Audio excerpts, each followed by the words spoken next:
अस्सलाम वालेकुम नाज़रीन, आप देख रहे हैं प्रोग्राम काशिफ अब्बासी के साथ। पॉलिटिक्स हमारे मुल्क में कभी भी सुस्त नहीं होती और जब भी कोई पॉलिटिक्स होती है उसको बड़ी तनकीदी, बड़ी सिनिसिज्म के साथ देखा जाता है पाकिस्तान में मेजॉरिटी पॉलिटिक्स को। वैसे तो बहुत से इशूज हैं जिस पर हमने आज बात करनी है। इलेक्शन कमीशन ने हुकूमत को सुर्ख झंडी दिखा दी है। वो जो कहा था फवाद चौधरी साहब ने कि अगर इलेक्शन कमीशन ने ईवीएम पर इलेक्शन ना कराए तो हम फंड्स नहीं देंगे। इलेक्शन कमीशन ने कहा ये गुड्डे गुड्डी का खेल नहीं है, बड़ा सेंसिटिव मामला है, इस पे आप प्रेशर ना डालें हम पे। दूसरी तरफ पीपल्स पार्टी का यौम तासीस इस दफा पेशावर में ना सिर्फ ये बल्कि तकरीर बड़ी दिलचस्प थी बिलावल भुट्टो जरदारी साहब की। जाहिर है पीपल्स पार्टी का एक तारीख, एक हिस्ट्री तो है, लेकिन एक माजी करीब भी है पीपल्स पार्टी का जिसमें मुस्लिम लीग नून के साथ इनके ताल्लुकात बहुत अच्छे रहे हैं। अगर आपको हम थोड़ी सी माजी की याद दहानी के लिए, जब पीडीएम बनी उसके बाद बहुत से ताल्लुकात बेहतर हो गए थे पार्टी के। अगर फायरिंग भी होती थी एक साइड से दूसरी साइड पर तो बड़ी कैलकुलेटेड, बड़ी सोच समझ के फायरिंग की जाती थी। जरा माजी की तारीख देख लें पीपल्स पार्टी और नून लीग की, कितने अच्छे ताल्लुकात रहे। अब हम एक दूसरे की तस्दीक नहीं करेंगे क्यों बिलावल, ये जुमला भी आपने सुना होगा, लेकिन जब अभी जलसा हुआ पेशावर में पीपल्स पार्टी का तो बिलावल साहब ने क्या कहा, जरा वो भी सुनना। हम साजिश करना नहीं जानते हैं, हम तीसरा रास्ता से हुकूमत में आने और हुकूमत बनाने को नहीं जानते हैं, हम सिर्फ एक सियासत मानते हैं। आपसे पहले बहुत से शख्स आपके कुर्सी पर बैठे थे, उनका भी यही सियासत था। भुट्टो की बेटी चोर कहते थे, अफसोस के साथ आप खुद सर्टिफाई हो चुके हैं। जो अदालत पे दबाव डालते थे कि सजा दो, आज उनके खिलाफ ऑडियो टेप्स निकल रहे हैं। ये थे बिलावल साहब, सर्टिफाइड चोर हो चुके हैं, इनकी ऑडियो निकल रही है। जो लगता है कि हालात, कायरा साहब मेरे साथ मौजूद है, कमर जमान कायरा साहब। अस्सलाम वालेकुम कायरा साहब। जी वालेकुम अस्सलाम। बड़े अच्छे ताल्लुकात हो गए थे कायरा साहब, ये हुआ क्या है एकदम? अब तकारीर में भी वो सर्टिफाइड चोर है, बाकी मियां साहब सर्टिफाइड चोर हैं आपके ख्याल में? देखिए, गुजारिश है काशिफ साहब के सर्टिफिकेशन कहां से आएगी? अदालतें देंगी। अदालतों के बड़े फैसले बड़े मुतनाज़ा आते रहे, इस पे हमारा मौक़िफ़ बड़ा वाज़ेह है। लेकिन सर्टिफाई हो चुकना एक माने में इस्तेमाल हुआ, उन्होंने चोर का लफ्ज नहीं कहा।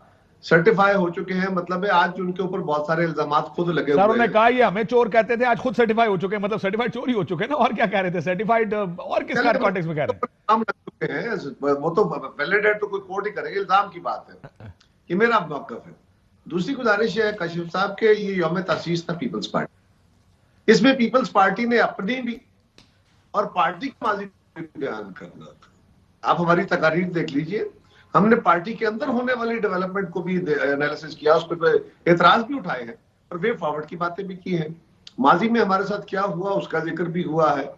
और यकीनन आप पे काम जलसा नहीं है, ये कोई हमारा इत्तेहाद का जलसा। लेकिन कायरा साहब इसमें प्रॉब्लम मुझे कोई नहीं है। जाहिर है पॉलिटिक्स होती है, आपसे बेहतर कौन जानता है पॉलिटिक्स कैसे करते हैं। मैं सिर्फ ये कह रहा हूं ये हालात वहां पर पहुंचे कहां से हैं। आप गए, आप लोगों ने सुने सर, नून लीग मरियम नवाज शरीफ साहिबा जब कराची गई, नोडेरो जाना था उन्होंने, कराची की सड़कों पे पीपल्स पार्टी के पोस्टरों पर इन्हीं सर्टिफाइड लोगों की तस्वीरें आपने लगाई हुई थी। ये शहबाज शरीफ साहब की तस्वीरें लगाई थी, मरियम नवाज साहिबा की लगाई थी, मियां नवाज शरीफ साहब की लगाई थी, ये आपके मेहमान थे। ये पीपल्स पार्टी कराची है। ये तो ऐसा लग रहा था कि ऐसा बॉन्ड बन गया दो जमातों में, अब तो एक ही जैसी लग रही हैं। किस तरह ये मकबरों पर गए मोहतरमा के जुल्फिकार अली भुट्टो साहब के, ऐसा ये एक शिफ्ट है। अगर आप कहें कि हम पुरानी गलतियां देख रहे थे, वो तो आप देख ही रहे होंगे, लेकिन साथ में ये भी तो देखें कि एक शिफ्ट आया है आपकी तकरीरों में कि आप मुस्लिम लीग नून को टारगेट कर रहे हैं, और आपको लगता है कि ये इस वजह से हो रहा है कि आने वाले इलेक्शंस आपको नून लीग के खिलाफ लड़ने पड़ेंगे, इसलिए उसको शुरुआत अभी से शुरू हो जाएगी। अब ये कश्यप, पहली गुजारिश है कि हम मुखालिफ जमाते हैं। यकीनन मोहतरमा बेनजीर भुट्टो ने एक शुरुआत की थी, इस मुल्क के अंदर तलखी और जो तसादुम है, लड़ाई है, उसको इतना ना बढ़ाया जाए कि ये सियासी निज़ाम ही चौपट हो जाए। वही चल के गई थी मियां नवाज शरीफ साहब के पास। यही जस्टिस बिलावल साहब ने दिखाया था, उसको रिस्पॉन्स किया मोहतरमा मरियम नवाज शरीफ साहब। हालांकि जरदारी साहब भी गए थे सर, जाती उम्र आपको याद होगा कि हमारी अगली जनरेशन होंगी, उसके बाद जब जरूरत पड़ी जरदारी साहब को तो मुलाकात नहीं हुई थी मियां साहब के साथ। बात तो मुझे पता है, मुझे बात करने दे, वो तो मुझे भी पता है, आपको भी पता है। अर्ज ये है कि हमने कल भी एक दूसरे के खिलाफ इलेक्शन लड़ने हैं, आज भी हम लाहौर में एक दूसरे के खिलाफ इलेक्शन लड़ रहे हैं। तो अगर कोई, मैंने अपनी जमात को उनकी जमात के साथ मर्ज नहीं कर दी ना सर, लेकिन अगर नहीं करनी तो आपके पोस्टर पे कैसे किन की तस्वीरें लग सकती थी लीडर्स की?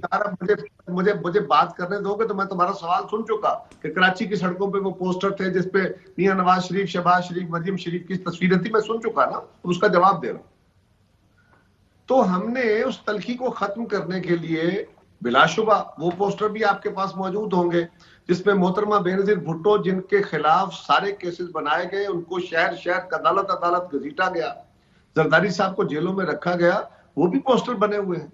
वो भी पोस्टर हैं जब मोहतरमा ने और मियां साहब ने जाके चार्टर साइन किया था सीओडी, वो भी सब पोस्टर बने हुए हैं। तो ये पाकिस्तान नहीं, जमहूरी दुनिया की तारीख में इस तरह होता रहता है, और ये कोई अचंभे वाली बात नहीं। यहाँ परमानेंट दुश्मनियां नहीं पाली जाती, इख्तलाफात हैं, मुखालफतें हैं। हाँ, हम कभी कभी मुखालफतों में इतने दूर निकल जाते हैं कि मुखालफत और दुश्मनी में फर्क कम हो जाता है। दोस्ती में भी बहुत दूर निकल जाते हैं सर, दोस्ती में ये भी उसमें भी होना चाहिए, ये भी बात दुरुस्त है आपकी, इसमें भी इत्तेदाल होना चाहिए, लेकिन दुश्मनी में खास तौर पर। दोस्ती में अगर थोड़ा बहुत इत्तेदाल से आप बिहार भी चले गए तो नुकसान नहीं है। दुश्मनी में अगर आप दुश्मनी को बना लेंगे और इख्तलाफ को इतना बियॉन्ड चले जाएंगे तो उससे बहुत बड़ा नुकसान होता रहा है, हमारे माजी में होता रहा है, और अब भी हमने एक दूसरे के खिलाफ इलेक्शन लड़ने हैं। कल भी हमारा लेकिन असेंबलियों के अंदर आज भी हम इकट्ठे हैं। अगर हम पीटीएम में इकट्ठे नहीं रहे, नथिंग रॉन्ग, हम असेंबली में तो इकट्ठे हैं। हम शहबाज शरीफ साहब पे इख्तलाफ भी करते हैं, एतराज भी करते हैं, लेकिन उनके साथ क्योंकि वहां वर्किंग रिलेशनशिप बना के आपने चलना है। तो जहां जमहूरी तकाजा होगा, जमहूरियत की जरूरत होगी या मुल्क की जरूरत होगी, बिल्कुल हम कोऑपरेट करेंगे। साहब, एक मार्केट में आवाज लगी हुई है, जरा ये बताएं मुझे। आवाज ये बात आपसे मैं इत्तेफाक करता हूं कि हमने अनफॉर्चुनेटली इस मुल्क का एक ऐसा कल्चर बना दिया जिसमें सियासी इख्तलाफ एक्चुअली दुश्मनी ज्यादा है और सियासी इख्तलाफ कम है। ये बात, और मैं सिर्फ आपसे ये जानना चाह रहा हूं कि मार्केट में एक आवाज लगी हुई है, मुझे यकीन है आप इसको बावाज़े बुलंद इसको डिनाई कर देंगे कि पीपल्स पार्टी ने डील कर ली है, अगला इलेक्शन पीपल्स पार्टी शायद किसी मदद से लड़ेगी। काशिफ अब्बासी साहब, इस बात को मैं डिनाई बाद में करता हूं, पहले मैं आपसे एक सवाल करता हूं, पीपल्स पार्टी ने क्या करना है? अगर हम पीडीएम में होते तो भी हमने अपना अपना इलेक्शन लड़ना था, नहीं है तो भी अपना अपना इलेक्शन लड़ना है। पीपल्स पार्टी के ऊपर हमेशा डील के इल्जाम लगाए जाते रहे और पीपल्स पार्टी कभी डील के बगैर इलेक्शन लड़ती है, कभी भी डील नहीं की। हाँ, गवर्नमेंटों में जब आए, इलेक्शन लड़े हम in spite of all powers. अगर कोई ऐसी सूरत हाल आ गई तो बहुत दफा हमें हुकूमत में आने के लिए या उस वक्त ट्रांसफर ऑफ पावर में कुछ कंप्रोमाइजेस करने पड़े। उसके ऊपर राय है, कुछ लोगों का ख्याल है वो नहीं होने चाहिए थे, कुछ लोगों का ख्याल है कि अगर वो कंप्रोमाइजेस ना होते तो ये जमहूरी ढांचा। लेकिन एक चीज फर्क है कारा साहब, मेरी बात सुने, मैं माफी चाहता हूं, मेरे भाई भी हैं, आप दोस्त भी हैं। ये बात आपकी मैं मानता हूं कि पीपल्स पार्टी के खिलाफ ये पहले हमारा इलेक्शन पाकिस्तान का ये कहा जाता था, और आपको याद होगा स्पेशली 90s में कि election Peoples Party versus the rest होता, यानी मुखालिफ ताकतें पीपल्स पार्टी की सारी इकट्ठी हो जाती है। हमेशा से इलेक्शन का यही था कि सबको इकट्ठा कर लो जो पीपल्स पार्टी का मुखालिफ है, जो कि सारे थे।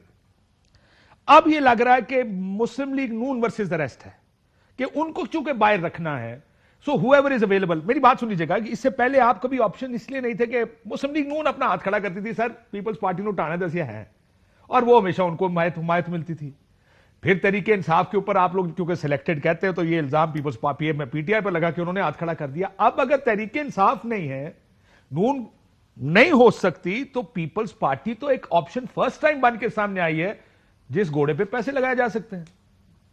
काशिफ अब्बासी साहब, मेरा सवाल आपसे यह है कि आप अपनी एक प्रपोजिशन, आपका एक ख्याल है ना, ये आप अपन क्या के घोड़े दौड़ा रहे हैं। जी बिल्कुल, ओके, बहुत ज्यादा तेज दौड़ा रहा हूं, मुझे ये भी पता, आपका हक है। मेरा सवाल आपसे यह है कि मैं एक सियासी जमात यानी पीपल्स पार्टी के तौर पर मुझे क्या करना है?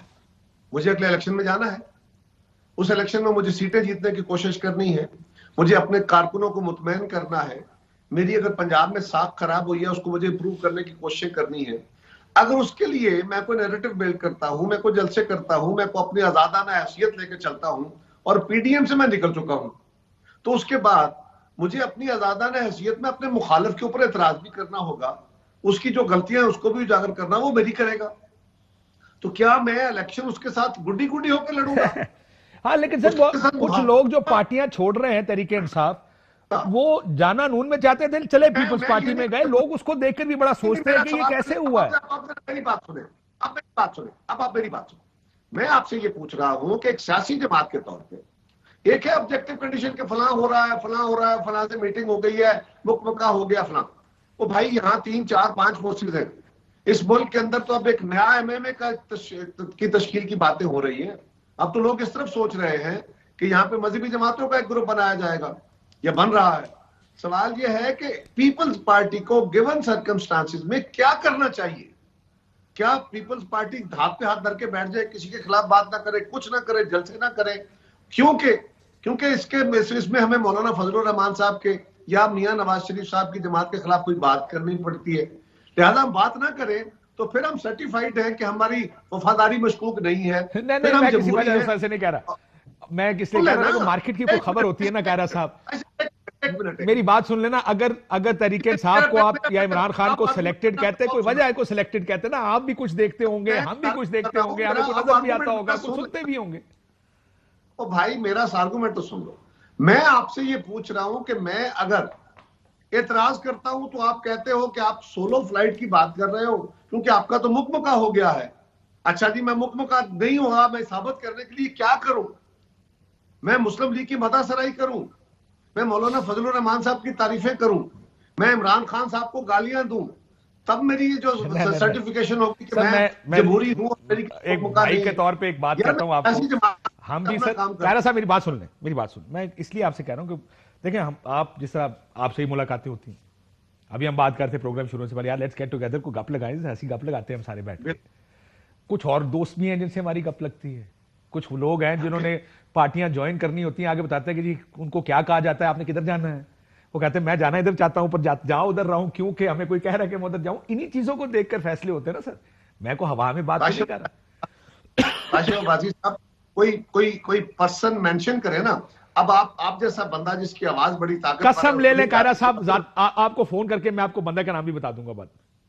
नहीं, मैं और करने लगा हूं। मेरा आर्गुमेंट, आपको चाहिए कि जब तक किसी बात का वजूद ना आ जाए अजम्पशन पे बात ना करें, क्योंकि आपकी आवाज बड़ी ताकतवर है, ये लोगों में ओपिनियन बना देती है। ठीक, चलो तो मेरी गुजारिश है कि कौन से बंदों ने हमें ज्वाइन कर लिया है जो हुक्मरान जमात छोड़ के आ गए हैं, जो इक़्तिदार की सीढ़ियों पे बैठे थे, जो मुस्लिम लीग छोड़ के आ गए हैं, जो पीपल्स पार्टी ने जाके कोई समझौते कर लिए हैं। अगर हम लाहौर में इलेक्शन लड़ रहे हैं तो क्या हमें नहीं लड़ना चाहिए? बिल्कुल लड़ना चाहिए सर। मैं इसलिए इस टॉपिक को यहां पे छोड़ देता हूं, मैं आपको फोन करके बताऊंगा कौन कौन आपकी पार्टी में रिसेंटली आया। नहीं होगा आशिम अब्बासी साहब, लोगों ने अपने मुस्तकबिल देखने हैं भाई, बताएगा। एक बात तो जरूर कि पीपल्स पार्टी ये कहती है कि मुस्लिम लीग को भी लोगों ने देख लिया, पीटीआई को भी देख लिया, जो हमारे खिलाफ इल्जामात की भरमार थी वो भी देख ली। तो अब पीपल्स पार्टी वो वाहिद ऑप्शन है जो जब आती है आईनी हुक्मरानी, अवामी जद्दोजहद, अवामी हकूक की बात करती है और लोगों को डिलीवर करके देती है। अच्छा, ये पीपल्स पार्टी, ठीक, हम क्यों ना ऑप्शन हो? बिल्कुल है सर, बिल्कुल है, क्यों ना हो। एक मल्टी पार्टी सिस्टम ऐसे इस मुल्क को सूट करता।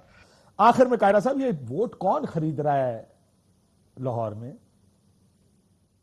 एक तो काशिफ साहब, उसमें एक तो फुटेज आई है, बिल्कुल है, मुस्लिम लीग के बारे में तो वादे उनकी फुटेज सामने। अब उस पर कितनी हकीकत है वो इलेक्शन कमीशन ने उस पर इंक्वायरी होल्ड कर ली है, इंशाल्लाह एक आध दिन में उसका फैसला हो जाएगा। जो मेरी जमात के ऊपर इल्जाम लगा है, अगर उसके ऊपर हमारा कोई झंडा, हमारा कोई फर्द, हमारी कोई बात है तो बात कर ले। एक उलझावे वाली कुछ चीजें दिखा के आप अगर कहें तो ये बात तो नहीं बनेगी। और पीपल्स पार्टी अगर ऑडियो वीडियो में इतनी मास्टर होती तो इसको यही दिन देखने थे। ये बताएं कि आप लोग कह रहे हैं कि नून ने वोट खरीदे, आपने नहीं खरीदे। मैं सर ये कह रहा हूं कि जो भी वो फुटेज आई है उसके ऊपर इलेक्शन कमीशन ने तमाम इदारों से रिपोर्ट मांग ली है। उनको चाहिए कि वो क्विकली अगले एक आध दिन में उस पर फैसला करें और जो गुनाहगार है उसको सजा दे। आखिरी सवाल कह रहा साहब, ये हल्का जो है लाहौर का 5000 से ज्यादा वोट ले लेंगे इस दफा? काशिफ अब्बासी साहब, जब सियासी जमातें इलेक्शन लड़ती हैं तो वो जीतने के लिए जाती हैं। वोट कितने मिलते हैं आप देखिएगा, इंशाल्लाह there will be a surprise. बड़ी आला कैंपेन हमारी जमात ने की है। 90,000 वोट जीतने वाले ने लिए थे, 76,000 तहरीक इंसाफ ने लिए थे, 5,000 पीपल्स पार्टी का वोट था। ये आप भी जानते हैं, रियलिटी पंजाब की है। सेंटर नॉर्थ पंजाब में पीपल्स पार्टी को सवाए 3-4 लोगों के को 5,000 वोट नहीं ले सकता। इसलिए ये सवाल है कि पीपल्स पार्टी क्या करेगी इस इलेक्शन में। वो तो 5,000 वोट नहीं पूरे कर सकते। सुन तो ले काशिफ अब्बासी साहब, असलम गिल हमारा पुराना साथी है। ये पिछला इलेक्शन में लड़े थे सर, 5,000 इन्होंने लिए थे। मेरी मुझे पता है इन्होंने कितने वोट लिए थे काशिफ। अब ये कुछ अचंभे वाली बात है। मैं तो मुझे जवाब तो देने दो ना अब आपके सवाल का। अर्ज ये है कि क्या आज मुस्लिम लीग उतनी ही पॉपुलर है जितनी मियां नवाज शरीफ के दौर में थी? क्या वोट को इज्जत दो का नारा आज भी उसी तरह लग रहा है? क्या मुस्लिम लीग आज भी उतनी ही यूनिफाइड है? ये पिछले 3 साल में बहुत सारी चीजें खुली है ना। ये हुकूमत आज इमरान खान की हुकूमत क्या उतनी पॉपुलर खड़ी है? क्या लोग उनके बारे में इतना यकीन से कह रहे हैं? आज तो उनके अपने साथी उनको गालियां दे रहे हैं सर, लेकिन तो अपन उनके छोड़ के जा रहे हैं। ठीक तो हो क्या होगा? क्यों ना हमें वोट मिलेगा? ठीक हो, लोगों ने आखिर अपना पसंद पे वोट देना है ना। तो वो मुस्लिम लीग को भी देख बैठे, इमरान खान को भी देख बैठे। बिल्कुल ठीक हो। तो ये कैसे अगर हमें भी एक दफा 5,000 मिले तो भाई हमें यहाँ से 1.5 एक दफा नहीं, हर दफा सर। लाहौर में मुझे याद है, आपको याद होगा कि ये पिछले 10 साल में जितने इलेक्शन और बाई इलेक्शन हुए लाहौर में, लार्जली आपको 2-4 हजार ही वोट मिले। कई दफा तो 1000 से ऊपर भी नहीं जाते थे। इसी वजह से, क्योंकि तहरीक, आपको पता है इस बात का, जो आप लोग अपनी सिंध की पार्टी को कहते रहे कि हम अपनी पॉलिटिकल लीनिंग और पोजीशनिंग की वजह से उस जगह आ गए जो हमारा वर्कर हमें वोट नहीं डालता है। पार्टी छोड़ के चले गए थे लोग आपकी। लीनिंग की वजह नहीं है, लीनिंग की वजह नहीं है। अगर आप जरूर मुझसे लगाना चाहते हैं तो मैं एक वाहिद जमात हूं जिसको उसके क्याम से लेकर आज तक मारा जा रहा है, और आप खुद इसके गवाह हैं। क्या पाकिस्तान पीपल्स पार्टी को उस मुल्क के ताकतवरों ने बार बार तोड़ने की कोशिश की? मैं आपसे 100% इत्तेफाक करता हूं। पार्टी के साथ ज्यादतियां हुई, उनके साथ गलत किया गया, पार्टी को कंट्रोल और मैनेज किया गया, लेकिन कमर जमान कायरा अपनी पोस्टरों पर किसी वजह से जरदारी साहब की तस्वीर नहीं लगा सकते ना सर। नो काशिफ, ये नहीं। आपने सवाल कर दिया, मुझे जवाब देने दो। जी जी। सवाल ये है कि मेरी जमात मेरी वजह से कमजोर हो गई, ओके। मेरे गलत फैसले हुए, ओके। क्या पैट्रियट मैंने बनाए? क्या 2008 में लोग मैंने तोड़े? क्या 2018 में लोगों को मैंने धक्के देके पीटीआई में शामिल किया? खुदा का खौफ करो यार। आप जानते हो, और उसमें आप मीडिया वाले लोगों को भी इस्तेमाल किया गया। आपके चैनलों ने भी, मैं किसी एक चैनल का जिक्र नहीं कर रहा, क्या क्या नहीं किया हमारे साथ। ठीक हो, हम गवर्नमेंट में थे तो कितना हमारा कैरेक्टर असैसिनेशन होती थी। करके दिखाओ मुझे। सुप्रीम कोर्ट कहता था सर, करके दिखाओ मुझे सर। नहीं, आप देखिए, एक फर्क इतना सा कर लें, हमसे शायद ज्यादती भी हो गई होगी, मैं ये नहीं कहता कि नहीं हुई। आपके दौर में इस दौर में फर्क किया कि आपके दौर में एक ऐसा चीफ जस्टिस बैठा हुआ था जो हर रोज करप्शन का नोटिस लेता था। खबर सुप्रीम कोर्ट से निकलती थी, टीवी स्क्रीनों तक आती थी। वो करप्शन के नोटिस किधर गए? आपकी गजब करप्शन के अजब कहानी है, किधर गए वो? ये बात ठीक है आपकी। अब मुझे ब्रेक लेनी है, मुझे बार बार कहा जा रहा है, ये बात भी आप कहें शायद एक एजेंडा भी होगा, लेकिन वो एजेंडा आसान था टीवी स्क्रीन पर लाना, बिकॉज रोज कभी एनआईसीएल, कभी हज, कभी कोई केस, हर दूसरे दिन तो एक सुप्रीम कोर्ट में केस लगाता था, उसके रिमार्क्स आते थे और उससे होती थी ये सारी। लेकिन एक बात और भी कारा साहब, मैं आपको प्रोग्राम में भी कहा कि देयर इज अ रीजन के जरदारी साहब की तस्वीरें भी कोई अपने पोस्टर्स पर नहीं लगाता, इंक्लूडिंग गुजरात का जब इलेक्शन हुआ था। कुछ पार्टी के भी प्रॉब्लम है। एक ब्रेक लेते, ब्रेक बाद वापस आते। वेलकम बैक नाज़रीन। फवाद चौधरी साहब इंफॉर्मेशन मिनिस्टर हमारे साथ मौजूद हैं। फवाद साहब अस्सलाम वालेकुम। अस्सलाम वालेकुम जी। फवाद साहब, एक पहला सवाल मैं पूछना तो इलेक्शन ईवीएम्स और इलेक्शन कमीशन के बारे में चाह रहा था, लेकिन ये आप लोग, आप जाहिर है बहुत मीटिंग्स करते हैं, मैं देख रहा था कोर कमेटी का भी इजलास बुला लिया प्राइम मिनिस्टर साहब ने। आप कितने के गैर मकबूल हो गए? मतलब थोड़े से हैं, थोड़े ज्यादा हैं, या बहुत ज्यादा गैर मकबूल हो गए पब्लिक में? नहीं, कोई गैर मकबूल का है ही नहीं। देखिए, अगर आप सर, मैं ओवरसीज वोटर का नहीं पूछ रहा, मैं पाकिस्तानी वोटरों को पूछ रहा हूँ। अगर आप पाकिस्तानी वोटर का भी ये करें तो एक ही शख्स है जिसका गवादर से लेके लाहौर तक और कराची से लेके खैबर तक वोट है, वो इमरान खान है। किसी और पार्टी की डेप्थ ही नहीं है। ये जो एक नेशनल, एक पाकिस्तान में एक ही कौमी पार्टी और एक ही कौमी लीडर होने की जो एक डेप्थ है, वो इमरान खान के अलावा किसी को हासिल ही नहीं है। तो ये ठीक है, मीडिया ने अपना चूरन बेचना होता है, बताते रहते हैं ये ऊपर हो गया, ये नीचे हो गया। इमरान खान के अलावा कोई पाकिस्तान में इस पॉपुलैरिटी। साहब, अगर आप इतने पॉपुलर होना, यकीन माने, कसम ले ले मेरे से, अगर मेरा चूरन बिके ही ना कि अगर आप पॉपुलर हो और मैं कह रहा हूं कि आप पॉपुलर नहीं है।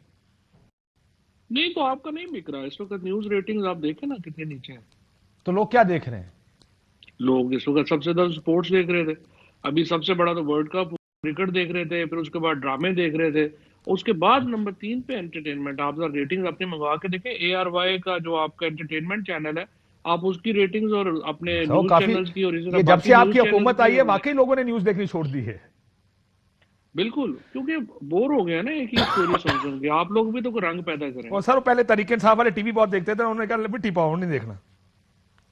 ये बात भी है, वो लोग जो है ना वो देखिए, दूसरी बात, सच्ची बात ये, एक ही टॉपिक रोज देख देख के लोग जो है ना वो तंग आए हुए हैं। अब रोज कहाँ से नई जो है वो इसमें इंटरेस्ट क्रिएट करें, इसलिए लोग जो है वो दूसरी, तो और ये अच्छी बात है हाँ अच्छा पाकिस्तान में वो अगर एंटरटेनमेंट ऊपर जा रही है, स्पोर्ट्स ऊपर जा रहा है। अब स्पोर्ट्स लेके इतना ऊपर चला गया कि हम पीटीवी में, हमने ये सिर्फ वर्ल्ड कप में तकरीबन 2 अरब रुपए की रेवेन्यू था, तो अभी हम नया स्पोर्ट्स चैनल ला रहे हैं जो क्रिकेट नहीं दिखाएगा, नॉन क्रिकेट स्पोर्ट्स दिखाएगा। और बहुत अच्छी बात है, फिर लोगों को देखना चाहिए। लेकिन आपको पता ना महंगाई फिर बढ़ गई है, पहले से ज्यादा हो गई है।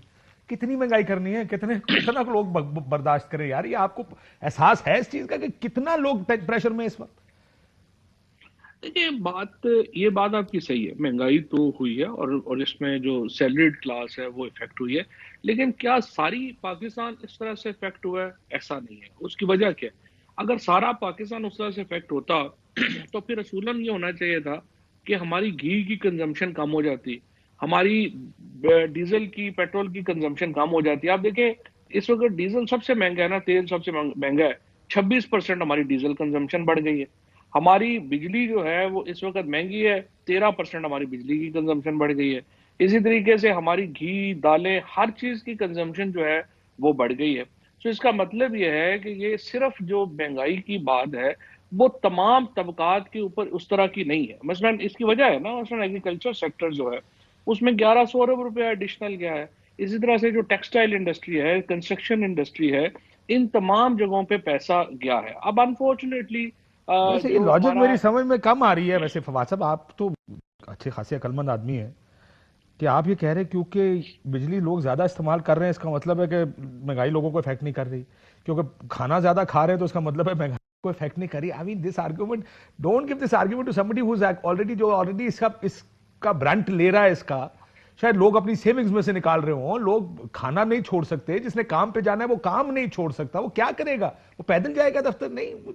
मैं जानता हूं ऐसे लोगों को जो पहले वैगनों का किराया दे के आते थे, कहते नहीं है, जो अब आधा घंटा 40 मिनट वॉक करके जाते हैं जिधर जिधर हमारी नौकरी होती है, क्योंकि हम अफोर्ड नहीं कर सकते। So I think this a bad argument. ये परवेज मुशर्रफ साहब के जोर से सुनना, मोटरसाइकिल बिक के ज्यादा, इसका मतलब देखिए, खुशहाली है। नहीं, कि पहली बात तो यह है कि मुझे नहीं पता कि आपके नजदीक क्यों बैड आर्गुमेंट है। आपको तो महंगाई ने बिल्कुल इफेक्ट नहीं किया, आपकी तो सबकी मैं और तनख्वाहें आप बढ़ी हैं। तो इस कैटेगरी में नहीं आते जिनको इफेक्ट होना चाहिए। नहीं, मैं तो आ रहा हूँ, आप मेरी बात तो करते हैं 22 2-2.5 करोड़ लाख की, तनख्वाह मैं है। भी आपसे सवाल करता हूं 22 करोड़ के बिहाफ पे। नहीं नहीं, हम दोनों इस बात यह है आर्गुमेंट में कि नहीं है। नहीं नहीं, मेरा तो बेड़ा गर्क हो गया है। मैं तो बड़ी अच्छी खासी तनख्वाह ले रहा था, अब तो 2-2.5 लाख रुपए पे आ गए हैं, बेड़ा गर्क हो गया। मैं और आप तो एक कैटेगरी में नहीं, आपकी मैं तो सेहत, गरीब अगर नहीं हूँ, अगर आप फवाद अमीर साहब हैं। मैं आपका जो आर्गुमेंट है वो मान लूं, जो आपने भी थोड़ी देर पहले दिया था अच्छा बिजली नहीं, की मैं बात एक तो सेकंड सुन मुकम्मल लेना, करने दो, आखिरी बात सुन लो, बात उसके तो बाद आगे चलते हैं। मैं ये कह रहा हूं, अगर ये आर्गुमेंट मान लूं कि जी लोग बिजली ज्यादा इस्तेमाल कर रहे हैं इसलिए महंगाई उनको इफेक्ट नहीं कर रही, आपकी सेहत देख के तो नहीं लगता कि आपका बेड़ा गर्क हो गया? नहीं, ये बात सही है, वजन तो बढ़ गया एक्चुअली इसमें तो। 3 सालों में आपको पता है, मतलब अच्छा खासा जिम शिम जा रहे थे, अब जा ही नहीं पाते। तो बात तो इसमें तो आपकी बात ठीक है। अच्छा, but anyway, just coming back on that, मेरी नजर में आप देखें ना, ये आर्गुमेंट आपका है और आपका आर्गुमेंट में भी वजन हो सकता है, और ऑब्वियसली बहुत सारे लोग आपके इस आर्गुमेंट से इतफाक करेंगे कि ये नहीं है। बट मेरा सिर्फ सिर्फ मैं समझना ये चाह रहा हूँ कि हम जब कहते हैं कि इतनी ज्यादा महंगाई होगी, और बकौल आपके बहुत सारे लोग तो अब दफ्तर जो है वो बाइक वगैरह पे जाते ही नहीं है, वो तो पैदल जाते हैं, तो फिर हमारी कंजम्पशन कहाँ पे बढ़ रही है?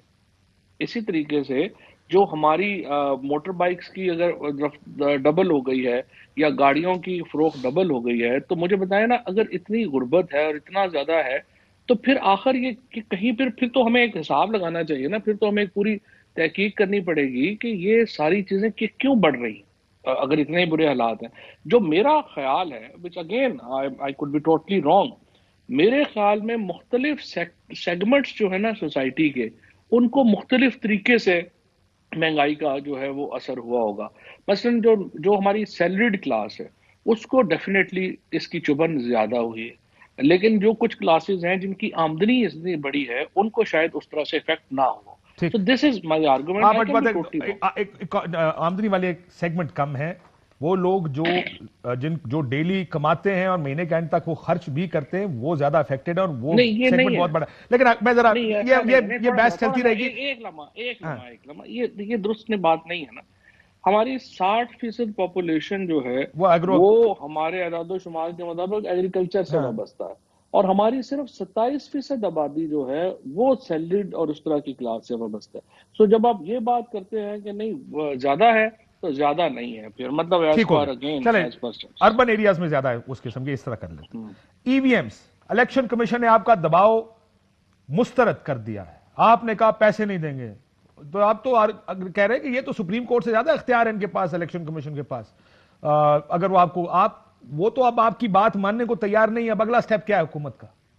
आपने कानून साजी कर दी, वो कहते हैं हम नहीं मेरा करते। फिर तो ख्याल नहीं है एज सच। इलेक्शन कमीशन ने तो अभी तक जो उनका एक्ट है वो बड़ा मुस्बित है। इलेक्शन कमीशन जो है वो बिल्कुल सही डायरेक्शन में आगे बढ़ रहा है।